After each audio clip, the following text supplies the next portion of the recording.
Before marriage మా ఆయన ఒకసారి లీవ్కి వచ్చారనమాట.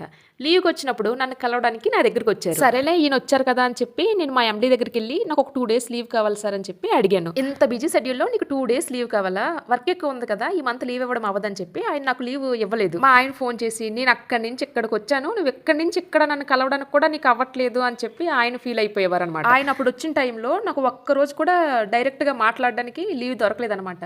సో ఆయన వెళ్ళిపోయే ముందు మా కంపెనీకి వచ్చి అక్కడ వెయిటింగ్ హాల్ ఉంటుంది కదా, అక్కడ ఒక 2 minutes మాట్లాడి ఇంక వెళ్తున్నాను జాగ్రత్త అని చెప్పి వెళ్ళిపోయారు అనమాట. నాకు అప్పుడు అనిపించింది అంత దూరం నుంచి ఇక్కడికి వచ్చారు, మళ్ళీ ఎప్పుడో 6 months తర్వాత కనిపిస్తారు, ఇంత దగ్గరకు వచ్చినా సరే మాట్లాడడం అవ్వలేదే అని చెప్పి ఆ రోజు నేను చాలా బాధపడిపోయాను. అవసరమైనప్పుడు లీవ్ ఇవ్వకుండా అనవసరమైనప్పుడు లీవ్ ఇస్తే ఎందుకు యూజ్ అవుతుంది చెప్పండి. ఇప్పుడు తను వెళ్ళిపోతారు, నెక్స్ట్ మంత్ నాకు డబుల్ లీవ్ ఇస్తారు, ఆ లీవ్ నేను ఏం చేసుకోవాలి. ఇంకా అదే ఫస్ట్ అండ్ లాస్ట్ అనమాట. నెక్స్ట్ లీవ్ నుంచి నా లీవ్స్ అన్ని ఫస్టే ప్రిపేర్ చేసుకుని పెట్టుకుంటే ఆఫ్టర్ మ్యారేజ్ ఇంకా అవసరం రాలేదనుకోండి.